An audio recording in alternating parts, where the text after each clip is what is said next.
नमस्कार मित्रांनो, मन धागा धागा जोडते नवा या मालिकेच्या आजच्या भागात आज आपण बघणार आहोत. लीना मालतीला म्हणत असते की आई, आता गणपतीच्या ऑर्डर्स येतील, त्यामुळे आपल्याला तयार राहायला हवं. मालती म्हणते की हो ना, आणि आता आनंदी सुद्धा तिच्या कामात रमलीये. पण मला तर तिची खूप काळजी वाटते ग लीना. जर तिचा डिवोर्स झाला तर तिचं काय होईल? जगात एकट्या बाईने राहणं काही सोपं नाहीये ग. लीना म्हणते की हो आई, पण आनंदी एकटीच राहणार आहे असं का वाटतं तुम्हाला? आज ना उद्या तिच्या आयुष्यात सुद्धा कोणीतरी येईल तिच्यावर मनापासून प्रेम करणारा. मालती म्हणते की तुला काय म्हणायचं, दुसरं लग्न? त्यावर लीना म्हणते की हो आई, आणि का नाही करायचं तिने असं? एकदा चुकीचा जोडीदार तिला मिळालाय याचा अर्थ पुन्हाही असाच भेटेल असं नाही ना.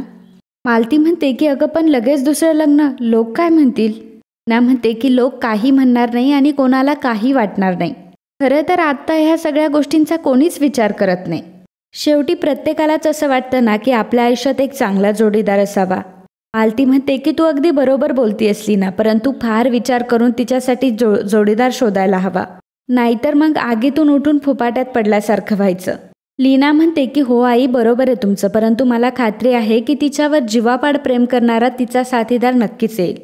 मालती म्हणते की अगं पण तिची सुद्धा आपण इच्छा जाणून घ्यायला हवी.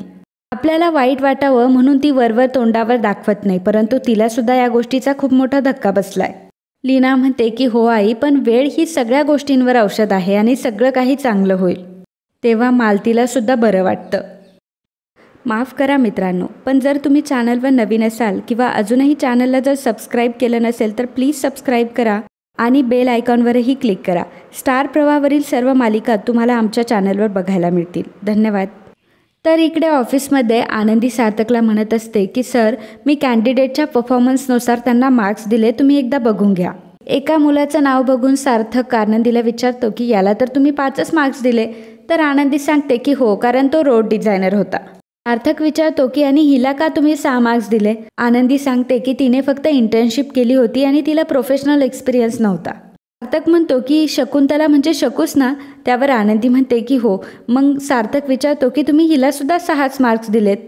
आनंदी म्हणते की शकू माझी मैत्रीण आहे आणि ती माझ्या ओळखीची आहे आणि मी तिचं काम देखील बघितलंय. पण खरं तर आपण तिला जर नोकरी दिली तर खरं तर हे बायस राहील. तसं म्हटलं तर ती करेक्ट कॅन्डिडेट आहे, तरीही मी तिला 6च मार्क्स दिलेत.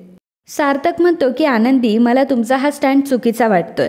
तुमच्या वडिलांच्या दुकानात तिने कामसुद्धा केलं आहे आणि तिला सायकोलॉजीसुद्धा माहिती आहे डिझायनर्सची, आणि तुम्हाला हे माहिती देखील आहे, आणि तुमच्या हाती तिने कामसुद्धा केलं आहे. आणि सगळ्यात महत्त्वाचं म्हणजे कमी किमतीच्या आणि चांगल्या साड्या ह्या आपल्या कंपनीमध्ये बनत नाही, त्या पण आपल्याला बनवायला हव्या ना. परदेशात आपली साडी जाते, आपल्या साडीचं प्रचंड कौतुक होतंय, परंतु जर आपल्याच मातीतल्या माणसांना आपली साडी नेसायला भेटत नसेल तर हे खूप मोठं फेल्युअर आहे आपलं. तर आनंदी म्हणते की एक्झॅक्टली सर.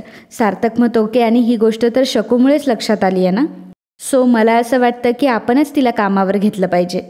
आनंदी म्हणते की सर खरंच?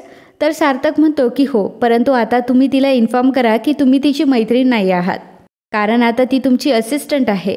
हे ऐकून आनंदीला खूप आनंद होतो आणि आनंदी सार्थकला थँक्यू म्हणते. तर इकडे अण्णा घरी आलेले असतात आणि मालती त्यांना पाणी देते. मालती अण्णांना विचारते की खरं तर मला तुम्हाला एक विचारायचं होतं.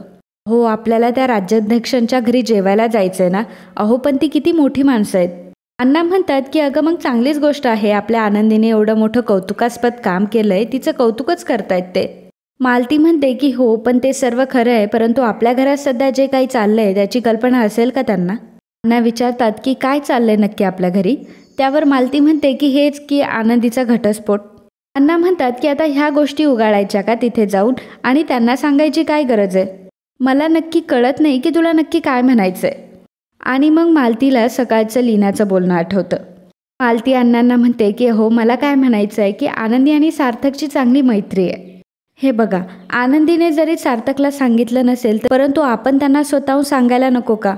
अण्णा म्हणतात की अजिबात नाही, ही आपली घरची आणि पर्सनल गोष्ट आहे. मालती म्हणते की हो, ते सुद्धा खरं आहे.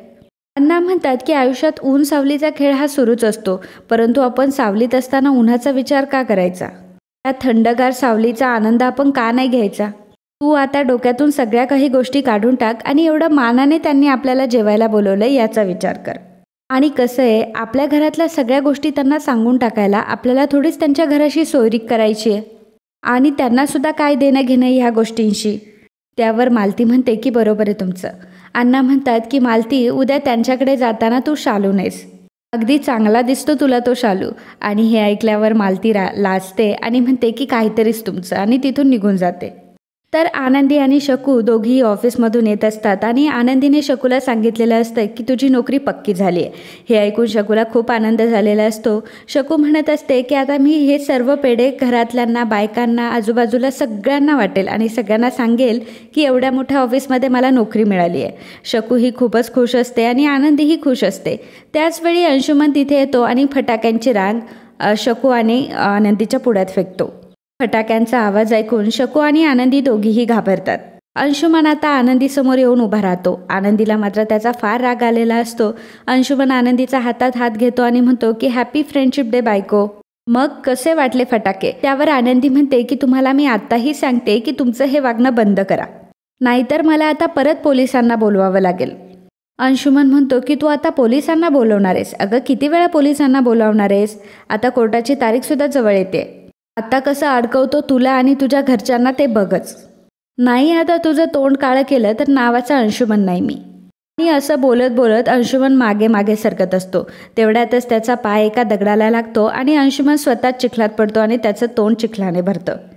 अंशुमनचं ते तोंड बघून शकू मात्र खूप जोरजोरात हसायला लागते आणि ती म्हणते की देवाने तर खूपच लवकर तुम्हाला तुमच्या कर्माची शिक्षा दिली आहे. फोडा ना फटाके, अजून फोडा. तर अंशुमन हा शकूवर धावून जात असतो तेव्हा आनंदीमध्ये येते आणि म्हणते की तिच्यावर काय ओरडताय तुम्ही? नाहीतरी कोणीतरी असं म्हटलंच आहे की जो माणूस दुसऱ्याबद्दल वाईट विचार करतो ना त्याचं वाईट व्हायला जास्त वेळ लागत नाही. तुमच्यासारखा माणूस दुसऱ्यासाठी खड्डा खोदतो आणि त्यातच पडतो. माझं तोंड काळं करणार होतात ना तुम्ही, आता तुमचं तोंड बघा आरशात. एवढ्यातच तिथे सार्थक आलेला असतो. सार्थकला बघून मात्र अंशुमन घाबरतो आणि लगेचच तिथून पळून जातो. सार्थक आता तिथे आलेला असतो आणि सार्थक आनंदीला विचारतो की कोण होता तो माणूस?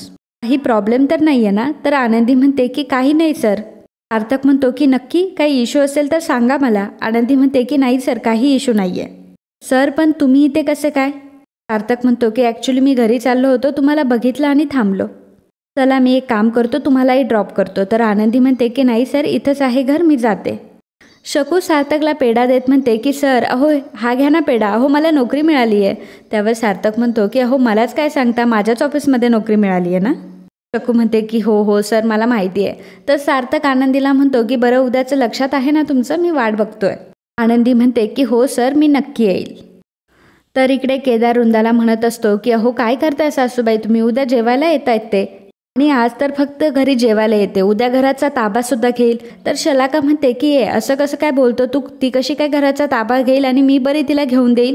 केदार म्हणतो की आणि काय करणार आहेस ग तू? आणि त्या दोघांमध्ये भांडणं सुरू होतात. वृंदा त्या दोघांनाही गप्प करते आणि म्हणते की तुम्ही गप्प बसा आणि मला जरा विचार करू द्या. खरं तर मी हे सर्व मुद्दाम केलंय कारण मलाही सुधाच्या विरोधात जाता येत नाहीये, पण काहीही झालं तरी मी आनंदीला काय घरात घुसू देणार नाही. केदार म्हणतो की अहो सासूबाई तुम्हाला माहीत नाही आहे, ते फ्रेंडशिप डेला गिफ्ट वगैरे सुद्धा दिली गेली आहे तिकडे. शलाका म्हणते की अगं आई, जर असंच चालू राहिलं ना तर ती खरंच ती आनंदी या घरामध्ये सून म्हणून येईल. वृंदा म्हणते की सोड ग, राज्याध्यक्षांचं घर म्हणजे काय भाजीची मंडई वाटली का की कोणी पण यावं? आणि त्या आनंदीला सांगा की दिवसा स्वप्न बघणं बंद कर. तोपर्यंत ही वृंदा इथून ठाण मारून बसली आहे, तोपर्यंत तिला जे हवंय तेच होणार आहे. त्या घरची सून फक्त रेशमाच होणार. आता बघाच उद्या मी काय करते ते. तर इकडे सर्वजण चहा घेत असतात आणि आनंदीची वाटही बघत असतात. तेवढ्यातच शकू तिथे धावत पळत येते आणि म्हणते की अहो अण्णा पेढे घ्या पेढे, मला नोकरी लागली आहे. अण्णा म्हणतात की अरे देवा, मग आता आनंदीला असिस्टंट कोण असेल? तेव्हा शकू अगदी आनंदाने सांगते की अहो अण्णा, आनंदीताईच्या ऑफिसमध्येच मिळाली मला नोकरी, आणि तेही तिची असिस्टंट म्हणूनच. अण्णा म्हणतात की बरं झालं, आपली आनंदीची काळजी तरी मिटली. घरातील सर्वजण खूप खुश असतात कारण शकूला नोकरी मिळालेली असते. परंतु आनंदी कुठेतरी मनामध्ये विचार करत असते. मालती विचारते की आनंदी तुला उशीर कसा काय झाला? त्यावर शकू सांगते की अहो आई, आम्हाला ते अंशुमनराव भेटले होते, त्यांनी आमच्यासमोर फटाके फोडले आणि स्वतः जाऊन चिखलात पडले. हे ऐकल्यावर सर्वांना मोठा धक्का बसतो. खूप पुढे सांगते की ते ताईंना हे सुद्धा म्हणाले की आम्ही तुम्हाला खूप त्रास देणार आहे, आणि कोर्टाची तारीखसुद्धा जवळ आली आहे ना, आणि आनंदीताईला सुद्धा धमकी दिली. मालती विचारते की काय धमकी दिली? आनंदी म्हणते की आई, ते मला म्हणाले की तुझं तोंड काळं करेल. हे ऐकून घरातले घाबरतात.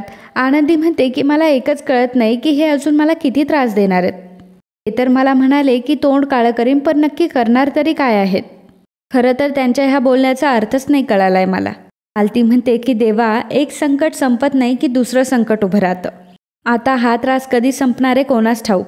तर आनंदी म्हणते की आई तू नको काळजी करू, आणि तसंही आता कोर्टाची तारीख जवळ आली आहे. आता लवकरच या केसचा निकालसुद्धा लागेल आणि ह्या माणसाचा त्रास कायमचा संपेल, आणि मला खात्री आहे की मलाच न्याय मिळेल. तर इकडे संध्याकाळच्या वेळी गायत्री आत्या आनंदीला फोन करते. आनंदीचा आवाज ऐकून गायत्री आत्या विचारते की आनंदी काय झाले, तुला नक्कीच काहीतरी झालंय. आनंदी म्हणते की अगं आत्या, मी तुला कॉल करणारच होते. आज पुन्हा एकदा अंशुमन रस्त्यामध्ये भेटले आणि अगं खूप काही बोलले मला ते. आत्या म्हणते की जोपर्यंत तुमचा डिवॉर्स होत नाही तोपर्यंत तो माणूस तुला असाच त्रास देत राहणार आहे, परंतु तू घाबरू नकोस. लवकरात लवकर मी या सगळ्यातून तुला बाहेर काढणार आहे. आता आपल्याला कोर्टामध्ये आपली बाजू ठामपणे मांडायला हवी. पण बरं झालं तुम्हाला हे सर्व सांगितलंच. आता त्याचं हे वागणं कोर्टाला सुद्धा कळू देत. आणि हे बघ, अजिबात टेन्शन घेऊ नकोस आणि घाबरू नकोस. त्याच्या ह्या विचित्र वागण्यामुळे तू टेन्शन घेऊ नकोस. दिवा विझण्यापूर्वीची फक्त ही फडफड आहे. आणि नंतर मग आनंदी फोन ठेवते. तर इकडे सार्थक सुधाला विचारत असतो की आई, उद्याचा बेत झाला का? तर सुधा म्हणते की हो, खीर पोळी करणार आहे, अळूच्या वड्या देखील करणार आहे, परंतु अजून काहीतरी वेगळं करावंसं वाटतंय. वृंदा म्हणते की बापरे, अजून काय करणार आहे? सगळं एवढा मोठा बेत तर आहे. सुधा म्हणते की तरीसुद्धा काहीतरी राहिल्यासारखं वाटतंय ग. तर अक्कू म्हणते की उद्या आनंदी घरी येणार आहे, तर आपण तिच्यासाठी काहीतरी गिफ्ट घेऊयात. दादा तू एक काम कर, तू तिच्या आवडीचं काहीतरी गिफ्ट घेऊन ये. सार्थक मनामध्ये विचार करत असतो की यांना काय आवडेल आणि काय देऊ आनंदीला मी. तर सोनचाफ्याची फुले देतो, त्यांना खूप आवडतात. मला आता फुलवाल्या काकांकडे जावं लागेल. आणि मित्रांनो, आजचा हा भाग इथेच संपतो. पुढील भागात आपल्याला पाहायला मिळणार आहे. वृंदा आनंदीला म्हणते की सार्थकच्या वडिलांना गोंडा दाखवून गुंडाळलंस तू, आणि तू आता त्याच्या आईला मस्का मारतीयस. वृंदा आनंदीला म्हणते की पाहुणी आहेस, पाहुण्यासारखीच राहा. तर सुधा आनंदीला म्हणते की खरंच तुझ्यासोबत खूप छान मैत्री झाली आमच्या सर्वांची. रोज येत जा आमच्या घरी, म्हणजे बाबांना सुद्धा सगळं आठवत जाईल. अण्णा म्हणतात की सार्थक सरांच्या बाबांना जर बरं वाटणार असेल तर आनंदी नक्कीच येईल. काय आनंदी? त्यावर आनंदी म्हणते की हो अण्णा, परंतु तिला वृंदाची कुठेतरी भीती वाटत असते. तर मित्रांनो, असेच मन धागा धागा जोडते नवा या मालिकेचे डेली अपडेट बघण्यासाठी आत्ताच आपल्या चॅनलला सबस्क्राईब करा. आणि आजचा हा भाग तुम्हाला आवडला असेल तर व्हिडिओला लाईक आणि कमेंट करायला अजिबात विसरू नका. धन्यवाद.